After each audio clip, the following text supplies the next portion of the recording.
You're listening to Popstar Conversations, taking you inside with your favorite musical artists.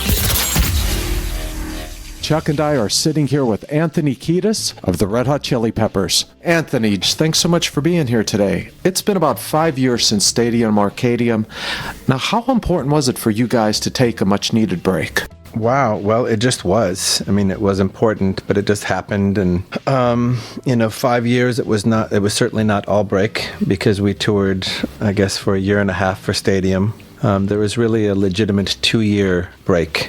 And then for the last 18 months, we've been writing, rehearsing, recording, mixing.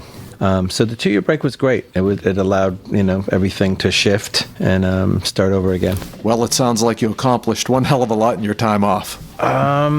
It was great. I needed it. We wanted it. I think we earned it. I think it was great for everyone, and it really allowed to create something new. It allowed all the pieces to kind of find where they needed to be. It gave John a chance to, make his move, and us a chance to find Josh and just be human beings without obligations or responsibilities when it came to the band, which made it all that much more fun when we got back into the band. It didn't feel like it had at the end of the last tour, where it was more satisfying a commitment that we had made to finish touring.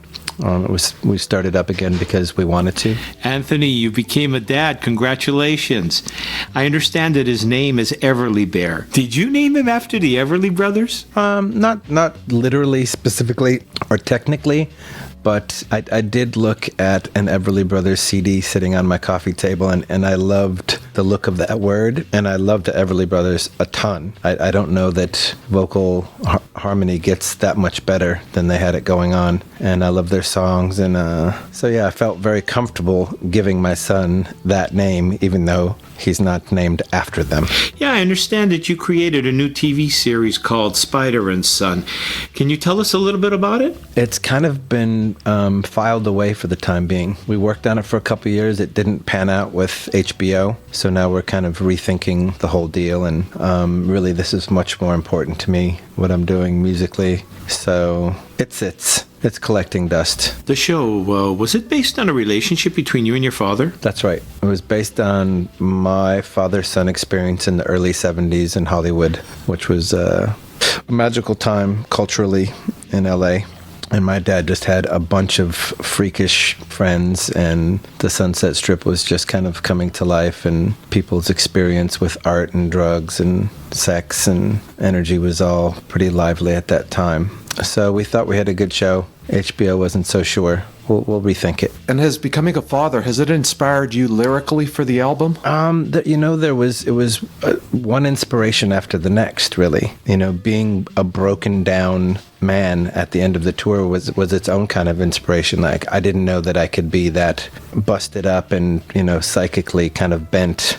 And just coming home to the beach and kind of letting it all go was inspirational. And meeting my son and spending time with him and having him sort of change my point of view about life was inspirational. John leaving was incredibly inspirational.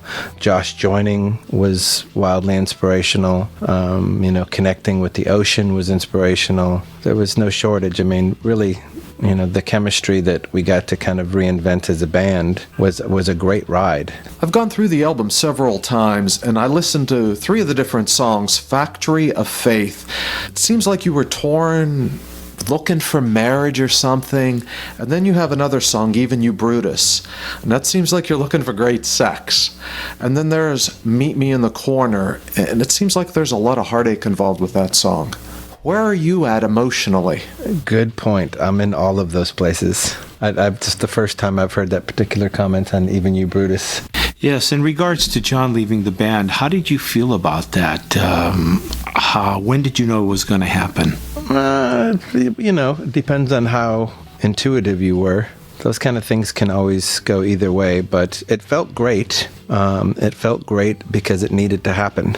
And it's hard to have the courage to make those things happen, because it's such a sensitive thing. But he did it in a very gentlemanly way when he did it. He came and had a very calm and earnest conversation about him just wanting to do something else which was more than understandable, all things considered. And it was a great relief because there was a certain amount of discord and tension that had built up from him not, being where he wanted to be and kind of vice versa. So it was a very kind gesture. And it just worked out remarkably well. I believe he's happy doing what he's doing. It, did for us what we couldn't do for ourselves and allowed us to have a new relationship and start from scratch. And it was time to start from scratch. Starting anywhere but from scratch would have been kind of a bummer.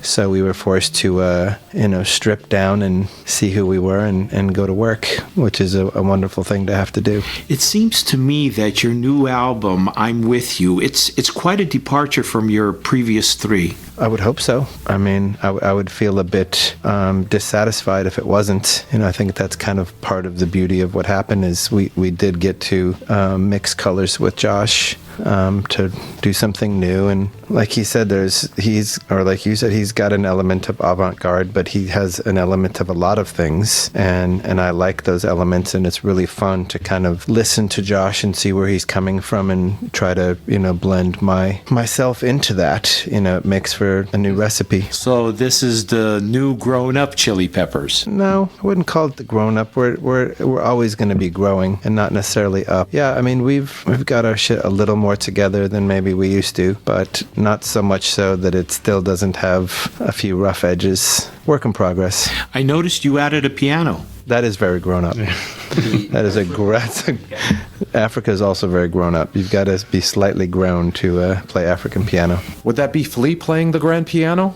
He's more of a upright ragtime guy. In the book Scar Tissue, it says that you've been sober since Christmas 2000. After more than 10 years, do you find it difficult to stay away from it all? Yeah, well, temptation pops up and it fades so quickly. The other day I saw a video, the one I showed you yesterday, and these three beautiful, sexy, stylish girls are in a kitchen, and they're all kind of blowing smoke down each other's throats, like getting ready to go out. And for a moment I looked at it, I was like, ooh, that looks kind of sexy and fun, but yeah, that just doesn't work for me. I've tried it about 18,000 times, and it always ends up disastrously, so I'll just have to enjoy it vicariously and without the smoke being blown down the throat. How come you never left L.A.? Boy, you must really love this place. I mean, it seems like your lyrics are basically all about L.A. Josh is the only band member born and raised in Los Angeles, and I guess maybe he's part of that garden, even though he's probably the one who's most likely to leave Los Angeles someday. I keep leaving, and I haven't really found anything that feels better. I feel very connected here. I love it. I agree. Anthony, thanks a lot for being here with us, and lots of luck with your new album. I know it's going to do great. Thank you so much. Thank you again for listening to Popstar Conversations. Be sure to click the subscribe button below and hit the red bell so that you'll be notified of our next exclusive interview. Thank you for listening to Popstar Conversations. Please join us again for another conversation with your favorite musical artist.